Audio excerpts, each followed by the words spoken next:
சில டாபிக்ஸ் ஆஃபீஸில் கூட வேலை பார்க்குறவங்களோட பேசுகிறத நம்ம அவாய்ட் பண்ணிக்கிறது நமக்கு கொஞ்சம் நல்லது தான். இப்போது ஒரு லிஸ்ட் ஆஃப் டாபிக்ஸ் சொல்கிறேன், இதெல்லாமே கொஞ்சம் அவாய்ட் பண்ணிக்கோங்கன்னு. பட் இதெல்லாம் வந்து ரொம்ப வருஷம் நம்ம வேலை பார்க்குறோம், அவங்க நம்ம கூட வேலை செய்கிறவங்க எல்லாரையுமே நம்மளுக்கு பர்சனல் லெவல்லையும் தெரியும், அவங்க ஃபேமிலி தெரியும், நல்ல ஒரு ஃப்ரெண்ட்ஷிப் இருக்குன்ற பொழுது இந்த ரூல்ஸ் எல்லாம் அப்ளை ஆகாது. அவங்கள பற்றியும் நம்மளுக்கு தெரியும், நம்மளை பற்றியும் அவங்களுக்கு தெரிஞ்சிருக்கும். பட் இப்போ தான் நம்ம வேலைக்கு சேர்ந்துருக்கோம், அந்தளவுக்கு கூட வேலை பார்க்குறவங்கள பற்றி தெரியாது. ஸோ கூட வேலை பார்க்குறவங்க, பாஸ், அப்புறம் ஜென்ரலி ஸ்டாஃப் பீப்புள் எல்லாரோடையும் சில விஷயங்களை நம்ம பேசுகிறத அவாய்ட் பண்ணிக்கணும் ஆஃபீஸ் என்விரான்மெண்ட்டில். ஸோ அந்த லிஸ்ட்டை உங்களோட ஷேர் பண்ணுறேன். ஆஃபீஸில் ஒரு பிரேக் டைம் கிடைக்குது, டீ சாப்பிட்ற டைம், லன்ச் டைம், அப்புறம் கொஞ்சம் வேலையெல்லாம் முடிச்சுட்டு எல்லா கலீக்ஸோட கேஷுவலாக பேசிகிட்டு இருக்கிற டைம். ஸோ இந்த மாதிரி டிஸ்கஷன் டைமில் ஒவ்வொருத்தரும் ஒவ்வொரு டாபிக் ஸ்டார்ட் பண்ணுவாங்க. திடீர்னு வந்து சில டாபிக்ஸ்லாம் ரொம்ப ஸ்ட்ராங்காக போயிட்டே இருக்கும். ஒருத்தர் ஏதாவது ஒரு ஒப்பீனியன் சொல்லிக்கிட்டே இருப்பாங்க. ஆனால் நம்மளுக்கே தெரியாது, நம்மளை அறியாமலேயே கொஞ்சம் லூஸ் டாக் கூட விடுற சான்சஸ் கூட உண்டு. ஸோ இந்த ப்ராப்ளம்ஸ் எல்லாம் அவாய்ட் பண்ணுன்னா ஒரு லிஸ்ட் ஆஃப் டாபிக்ஸ் அவாய்ட் பண்ணுன்னு சொல்லியிருந்தால அதில் நம்பர் 1 பாலிட்டிக்ஸ் அண்ட் ரிலிஜியன். இப்போது அரசியல் சார்ந்த விஷயங்களாக இருக்கட்டும், இல்லை மதம் சார்ந்த விஷயங்களாக இருக்கட்டும், இப்படி நான் சொல்லும் பொழுது இதெல்லாமே வந்து ரொம்ப பர்சனலைஸ்டு விஷயங்கள் இல்லையா. ஒவ்வொருத்தருக்கும் அவங்களுக்குன்னு ஒரு ப்ரிஃபரன்ஸ் இருக்கும், அவங்களுக்குன்னு ஒரு ஒப்பீனியன் மனசில் இருக்கும். ஸோ இது வந்து ஒரு காமன் பிளேஸில் எல்லாரோடையும் உட்காந்து பேசும் பொழுது இந்த டாபிக்ஸை வரதை அவாய்ட் பண்ணிக்கிறது நல்லது. அப்படியே இந்த டாபிக் ஏதாவது வந்தாலும் உங்களுக்கு வந்து ஒரு சில டைம் நம்மளுக்கு ஒரு ஸ்ட்ராங் ஒப்பீனியன் இருக்கும், இன்னொருத்தவங்க சொல்கிறது வந்து நம்மளால் ஏற்றுக்கவே முடியாத மாதிரி கூட இருக்கலாம். பட் அந்த நேரத்தில் உங்களோட அந்த ஒப்பீனியனை அங்கே ப்ரெசென்ட் பண்ணணும்னு அவசியம் இல்லை. நீங்கள் அதை அப்படியே காமாக விட்டுடுறது சேஃபர் ஆப்ஷன். அடுத்தது நம்மளோட ஃபேமிலி ரிலேட்டடான விஷயங்களும் நம்மளோட ஃபினான்ஷியல் ஸ்டேட்டஸும், பணம் சார்ந்த விஷயங்கள், நம்ம ஃபேமிலி என்னெல்லாம் கஷ்டம் கோத்ரூ பண்ணுறோம், இது ஏதாவது இருந்தால் கூட நம்ம வந்து ஒரு சில பேரோட கனெக்ட் ஆகும்போது ரொம்ப நாள் ஆகாட்டியும் சரி அவங்களோட ஷேர் பண்ணணும்னு நம்மளுக்கு தோணினா கூட நம்ம ஃபேமிலியிலையும் நம்ம லைஃப்பில் நடக்கிற ஏதாவது ஸ்ட்ரகிள்ஸை உடனே அப்படி ஷேர் பண்ணிடாதீங்க. ஏன்னா அவங்க எப்படி அதை எடுத்துப்பாங்கன்னு சொல்ல முடியாது.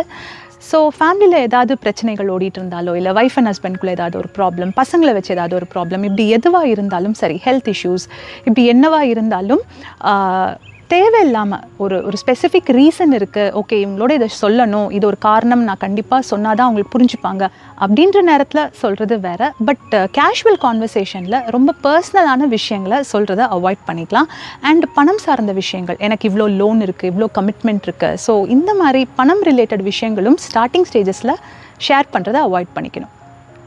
அடுத்தது நம்மளோட ஃப்யூச்சர் பிளான்ஸ், எதிர்காலத்தில் நீங்கள் என்னெல்லாம் செய்யணும் அப்படின்னு பிளான் போட்டு வச்சுருக்கீங்க அப்படின்னா அது எல்லாத்தையுமே வந்து ஏதோ ஒரு கேஷுவல் கான்வர்சேஷன்லேயோ ஒரு டீ பிரேக்கில் உங்கள் கலீக்ஸோடு உட்காந்து கேஷுவலாக பேசும்பொழுது என்னோடய பிளான் இதுதான், 2 வருஷம் தான் நான் ஒர்க் பண்ணுற மாதிரி ஐடியா இருக்குது, அதுக்கப்புறம் மேரேஜ் ஆகி செட்டில் ஆகணுன்ற பிளான் இருக்குது அப்படி சொல்கிறதோ, இல்லை நான் வந்து இப்போது ஜஸ்ட் ஒரு எக்ஸ்பீரியன்ஸ்க்காக தாங்க நான் இந்த ஒர்க்குக்கே வந்திருக்கேன், அதுக்கப்புறம் நான் மாஸ்டர்ஸ் பண்ணணும், மேலும் படிக்கிறதுக்கு தான் நான் பிளான் வச்சுருக்கேன், இந்த மாதிரி நம்மளோட பிளான் எதுவாக இருந்தாலும் சரி தேவையில்லாமல் ஆரம்ப கட்டத்தில் ஷேர் பண்ணுறதை அவாய்ட் பண்ணிக்கோங்க.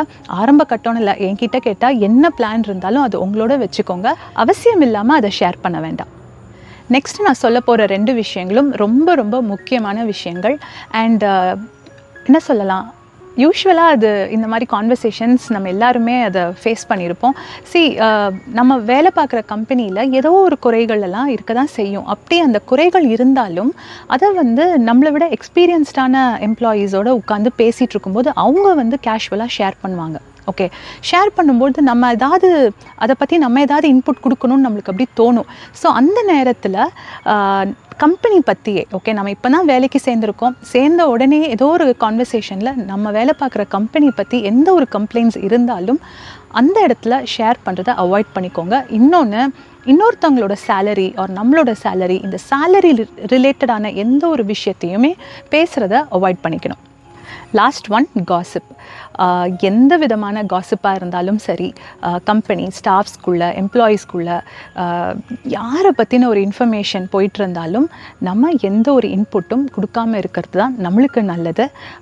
வேறு வழியே இல்லை, அந்த மாதிரி ஒரு கான்வர்சேஷன் போயிட்டுருக்கு, அப்போ நம்ம என்ன செய்யணும் அப்படின்னா உங்ககிட்டேருந்து எந்த ஒரு இன்புட்டும் வராமல் பார்த்துக்கோங்க. முடிஞ்சால் அந்த இடத்த விட்டு வேறு ஏதோ ஒரு ஒர்க் வந்துருச்சு, ஒரு ஃபோன் கால் வந்துருச்சு, வேறு ஏதோ ஒரு அவசரமான வேலைன்னு சொல்லி அந்த இடத்த விட்டு கிளம்புறது தான் த பெஸ்ட் ஆப்ஷன். அப்படி இல்லைனா அப்படியா எனக்கு தெரியலையே அப்படின்னு இந்த 2 வார்த்தை, அப்படியா தெரியல, இந்த 2 வார்த்தையும் நல்லா கெட்டியாக பிடிச்சிக்கோங்க. அதை யூஸ் பண்ணிக்கோங்க. மற்றபடி எந்த ஒரு காசிப்லையும் நீங்கள் இன்வால்வ்டாக இல்லாமல் இருக்கிறது சேஃப். இப்போ நான் சொன்ன டாபிக்ஸ் எல்லாமே சென்சிட்டிவான விஷயங்கள் தானே. நம்மளுக்கே தோணும், என்னடா தெரியாமல் நம்ம இதெல்லாமே சொல்லிட்டோமோ, இதெல்லாம் நான் பேசாமல் அவாய்ட் பண்ணியிருக்கணுமோ, தேவையில்லாத பிரச்சனையை நானே எதுக்கு இழுத்து வச்சுக்கிட்டேன். ஸோ இந்த மாதிரி சென்சிட்டிவ் டாபிக்ஸை தெரிஞ்சு வச்சுக்கோங்க. இந்த மாதிரி டாபிக்ஸ் வந்துச்சுன்னா அதை அவாய்ட் பண்ணுறது தான் நம்மளுக்கு நல்லது. மறுபடியும் வேறு ஒரு டாப்பிக்கில் உங்களை சந்திக்கிறேன். Until then, take care.